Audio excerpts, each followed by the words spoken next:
Show guys, welcome back to Speaker Nawe. So namhlanje sibuye ne-album entshasha Lwah Ndlunkulu. So keep album, igama album ibizwa Imizwa. So ngilalelile nje one day, so bengithi ngenze i-album review album because inengoma ezingekhoningi ziwu-12 nje futhi sishisa zonke. So ungakayilaleli uzoba nesikhathi enzima ukuthi ukhethe ingoma okuyiyona ezoba imfavorite yakho. So nje ngizoqala nje ngengoma yokuqala okuyiyona engicabanga ukuthi mhlawumbe izoba nkulu kakhulu after ama-single akhe lawo 2 because isingle lokuqala biphumile ithuba lelo siyantuli, so iphume last year but now bayifakile kule album. So I think iwenzile ama-numbers amaningi and le ephume manje ngenze ibe nkulu kunawo because ngeke ngabona ngathi basebenza bashoot music video yayo. So i-first single kwaba yithuba, then kwaphuma Ngiyeza le ekhuluma ngomaweni na okuyingoma enkulu kakhulu. Kwaphinde wakuphuma le kuyona isingle ekhona njengamanje lethi eyami le ndoda le. So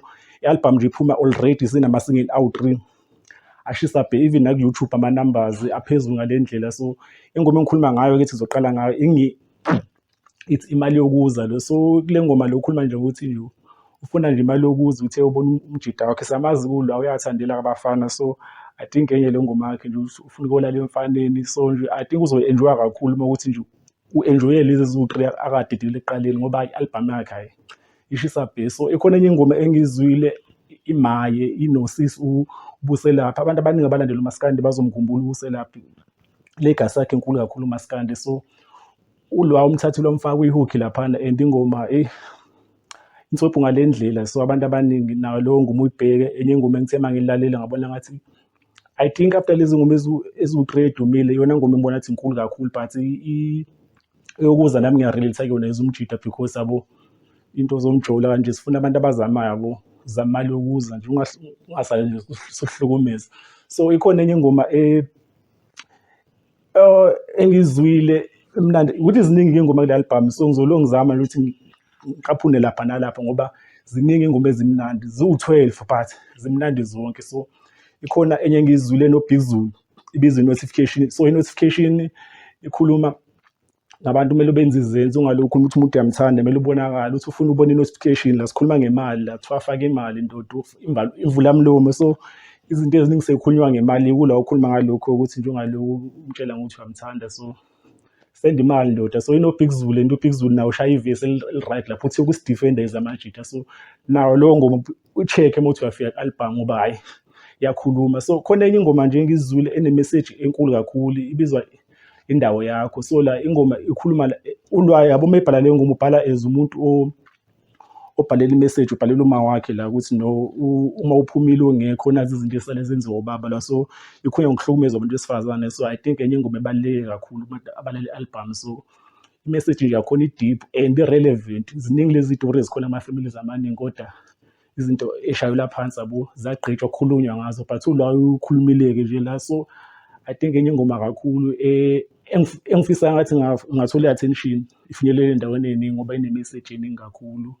Then kube khona enye ingoma ebizwa ngemali. So imali ingoma nje uLwah ayibhalele abantu abafana nani yabo laba abangena ubudlelwano obuhle nemali. Imali mayike yafika nje wena iyaphuma. So nawe ukhala ngalokho ukuthi no hayi ngathi abazwani kahle nemali yabo mayike yafika ihlali and ayisabuya. So enye ingoma kumele uyinothise mawuthi nje i-album ne-show uzo-enjoy but uma kuyafika kuyona i-album le uzo-enjoy. So enye ingoma nayo imnandi kakhulu ibizwa ngemali. Kube ingiyathandaza nje njengoba ihloko esisho lakhe ingoma lakhe ngathi uyabonga izinto ezenzeke kuyona. So naye ingoma emnandi kakhulu iyafana and i-production into engiqaphele kuyona inama-element a-deep yabo kune-saxophone ekhona laphana. So ingoma eziningi zalwa I think production indlela ekhompozwe ngayo ne-mastering ziclear ngale ndlela. So I think uXolwa kumele simnikeze ama-flowers akhe esaphila ndoda hayi umshiye ngwenza kakhulu. So I think nje le after ama-album oZahara lawa aduma kakhulu yaqala ukuzwa i-album eproducwe ngale ndlela. So shout out to Stallion mkhulu umsebenzi akwenza Inkabi Nation. And another thing shout out to Big Zulu ukuthi engamrelease uLwah because uLwah siyazi ukuthi wakhipha le ngoma umuzi sentini I think maybe it was around 2019 or 2018 but sonke lesikhathi bewelo bekhulisa ibrand yakhe kuze kwafika lesikhathi ukuthi no bathi hayi I think manje u-ready bamrelease and already ngoba bemrelease unengoma akayenze nomthandeni okuyingoma possible bengahlukanisa unyaka. So I think i-timing yabo bekhiphe le-album la bi-perfect kakhulu. So nje Inkabi Nation hayi benza kakhulu, even ama-hit song nje abawakhiphe lise. So asikwazi ukuthi singababongi, but ngiqhubeke ngize album because ziningi ingoma ezimnandi ngilo ngishilo lapho. So khona ingoma engizwile Ntuli kuma-backing, I think izenzo leyo ngoma leyo Ntuli bafethu omunye umuntu okusemele sithi umnikeze attention esomzansi because unethalente elisimanga kakhulu. So naye enye ingoma engi-enjoyile leyo nje ingoma nje ithe ukuphola kancane kunaleza ingathi i-afro soul yabo kanjalo, but nje I think uzoyi-enjoya nayo ngoba hayi imnandi kakhulu.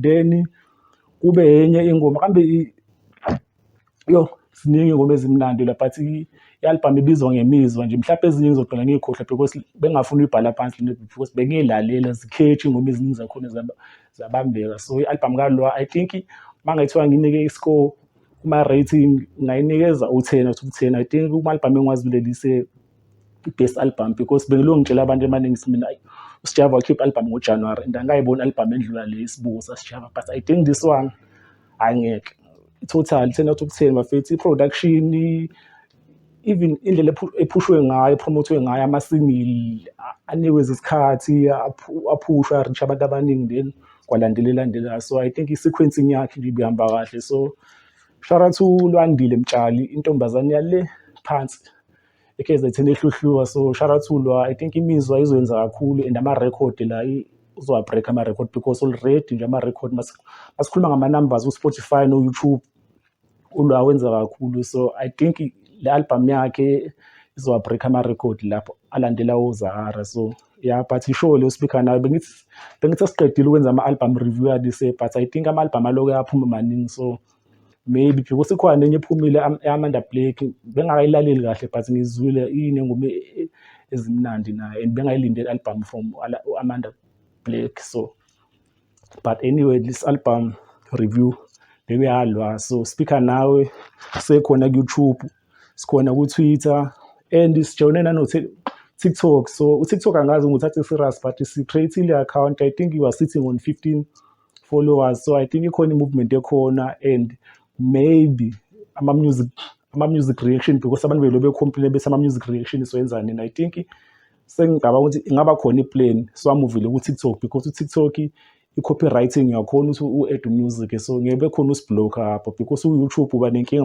masuyipostile i-video beyiblocke then be-cancel or be-mute ingabe isadlala. So I think uTikTok iyona game changer maybe esingamuvela kuyona considering ama-music reaction. So kube nje support ishow Facebook speaker nawe, Twitter @speaker nawe, Instagram speaker nawe, even ku-Audiomack khona manje speaker nawe, SoundCloud we're getting there soon. So nje sifuna ukuba khona everywhere speaker nawe. So I'm your boy Taylor DJ. Yes, I'm out.